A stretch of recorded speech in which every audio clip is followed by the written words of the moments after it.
Right ఇక మంత్రి పొంగులేటి అటు అసెంబ్లీలో ప్రసంగిస్తుండగా పోడియం దగ్గరకు బీఆర్ఎస్ నేతలు ఒక్కసారిగా వెళ్లడం కూడా మనం చూస్తున్నాం. బిగ్ టీవీ స్క్రీన్ పైన విజువల్స్ లో ఒక్కసారిగా స్పీకర్ వైపు కూడా హరీష్ రావు దూసుకు వెళ్తున్నారు. కావాలని అక్కడ గందరగోళ వాతావరణాన్ని సృష్టిస్తున్నారు. అటు హరీష్ రావుని మార్షల్స్ అడ్డుకున్నారు. ఇక స్పీకర్ పైకి పేపర్లను విసిరేశారు వివేక్. అసెంబ్లీలో బీఆర్ఎస్ సభ్యులు వీరంగం సృష్టిస్తున్న విజువల్స్ ని మనం బిగ్ టీవీ స్క్రీన్ పైన చూస్తున్నాం. ఎప్పుడైతే మంత్రి పొంగులేటి ప్రసంగిస్తున్నారో ఒక్కసారిగా ఆ పోడియం దగ్గరకు వెళ్లారు బీఆర్ఎస్ నేతలు. ఇక సభ మొత్తం గందరగోళ వాతావరణాన్ని సృష్టిస్తున్నారు. సభలో ఆందోళన చేస్తున్న అటు బీఆర్ఎస్ సభ్యులని సస్పెండ్ చేయాలని కూడా అక్బరుద్దీన్ అన్నారు. ఇప్పటికే అటు స్పీకర్ కూడా వాళ్ళని ఎంత హెచ్చరిస్తున్నా కూడా ఎక్కడ తగ్గకుండా కావాలని ఆందోళన అలాగే ఒక్కసారిగా అల్లరి సృష్టిస్తున్నారు. ఇప్పుడు మనం చూస్తున్నాం బిగ్ టీవీ స్క్రీన్ పైన విజువల్స్ లో హరీష్ ఏ విధంగా అయితే స్పీకర్ పోడియం వద్దకు వెళ్ళడం, ఒక చేతిలో పేపర్స్ పట్టుకుని అక్కడికి వెళ్ళి గందరగోళ వాతావరణాన్ని ఏ విధంగా సృష్టించడానికి తోసుకుంటూ ముందుకు వెళ్తున్నారో ఆ విజువల్స్ని కూడా మనం బిగ్ టీవీ స్క్రీన్ పైన చూస్తున్నాం. మార్షల్స్ అడ్డుకునే ప్రయత్నం చేస్తున్నప్పటికీ హరీష్ ఎక్కడ వెనక్కి తగ్గకుండా సజావుగా సాగాల్సిన సభని ఒక గందరగోళ వాతావరణంలోకి నెట్టే విధంగా ఇటువంటి చర్యలకు పాల్పడుతున్నారు బీఆర్ఎస్ నేత హరీష్. కలిగింది అని తమరికి ఈ వేదిక ద్వారా తెలియజేస్తున్నాను అధ్యక్ష.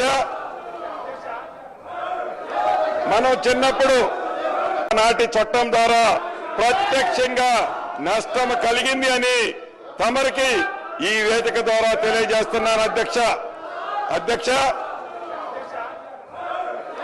మనం చిన్నప్పుడు నాటి చట్టం ద్వారా ప్రత్యక్షంగా నష్టం కలిగింది అని తమరికి ఈ వేదిక ద్వారా తెలియజేస్తున్నాను అధ్యక్ష.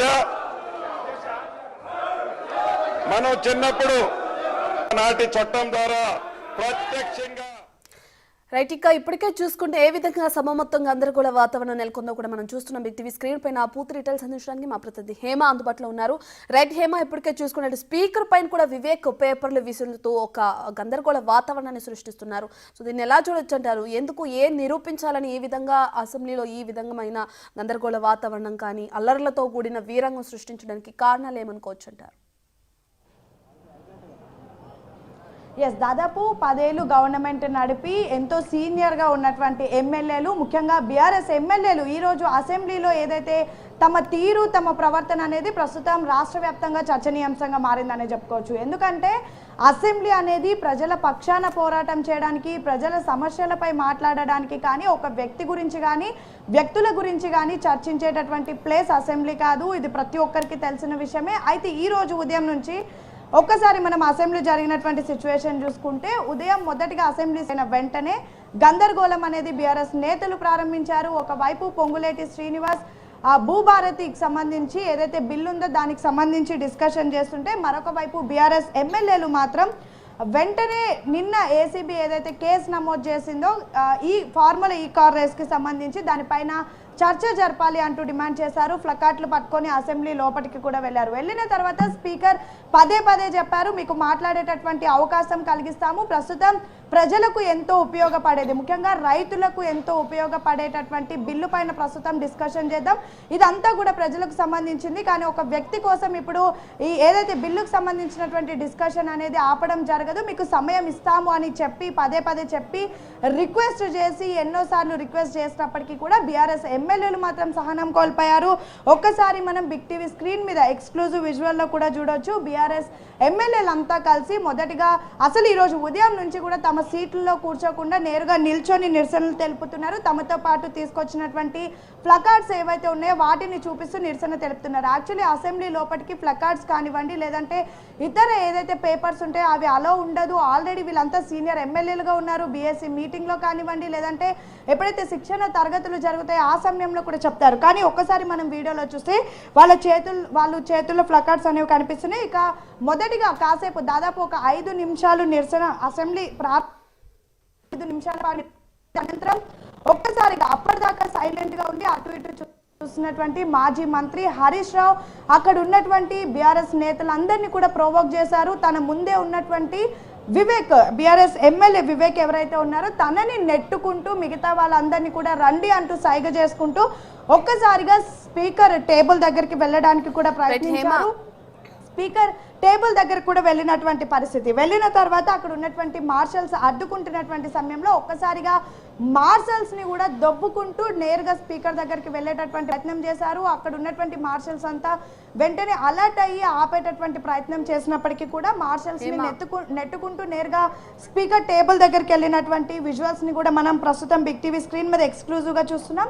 ఇక అనంతరం అక్కడ ఉన్నటువంటి కొంతమంది ఎమ్మెల్యేలు నేరుగా అక్కడ రిజిస్టర్స్ ఎవరైతే ఉంటారో, అంటే సభలో జరిగినటువంటి మాటల్ని ఎప్పటికప్పుడు బుక్లో రాసుకుంటూ కొంతమంది ఆ స్పీకర్కి ఎదురుగా ఒక టేబుల్ ఉంటుంది, అక్కడ రికార్డ్ చేసుకుంటుంటారు. ఏకంగా అక్కడ ఉన్నటువంటి రిజిస్టర్ బుక్ని తీసుకొని స్పీకర్ మీద విసిరారు ఒక ఎమ్మెల్యే. మరొక వైపు తమ చేతులు ఉన్నటువంటి పేపర్స్ని కూడా స్పీకర్ పైన విసిరేసినటువంటి పరిస్థితి. ప్రస్తుతం బీఆర్ఎస్ నేతలు చేసినటువంటి తీరుకు అసెంబ్లీలో వాడివేడిగా చర్చ జరుగుతుంది. ఒకవైపు ఈ వీడియో కూడా ప్రస్తుతం సంచలనం రేపుతుందని చెప్పుకోవచ్చు. ఎందుకంటే ఉదయం నుంచి మనం చూసాము బీఆర్ఎస్ నేతలంతా తలసాని శ్రీనివాస్ కానివ్వండి, పల్లా రాజశేఖర్ రెడ్డి కానివ్వండి, మిగతా నేతలంతా కూడా మాట్లాడుతూ మొదటిగా కాంగ్రెస్ వాళ్ళే మా పైన పేపర్లు విసిరారు, అనంతరం మేము ఈ విధంగా ప్రవర్తించామని చెప్తున్నారు. కానీ ప్రస్తుతం ఈ వీడియో చూస్తే ఎవరు ముందు ఈ విధంగా ప్రవర్తించారో, ఎవరు ముందు స్పీకర్ దగ్గరికి వెళ్ళారో అనేది క్లియర్గా అయితే కనిపిస్తున్నటువంటి పరిస్థితి. ప్రస్తుతం ఎన్నో ఏళ్ళు సీనియర్గా ఎమ్మెల్యేగా ఉన్నటువంటి మాజీ మంత్రి హరీష్ రావు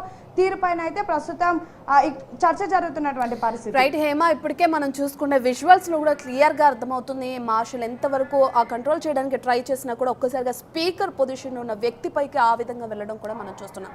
మరి ఇప్పటికే దీనికి సంబంధించి కూడా అటు సభలో ఎవరైతే ఆందోళన చేస్తున్నారో ఆ సభ్యులని సస్పెండ్ చేయాలని అటు అక్బరుద్దీన్ కూడా డిమాండ్ చేస్తున్నారు. సో మరి ఎటువంటి చర్యలు ఉన్నాయి వీళ్ళపైన?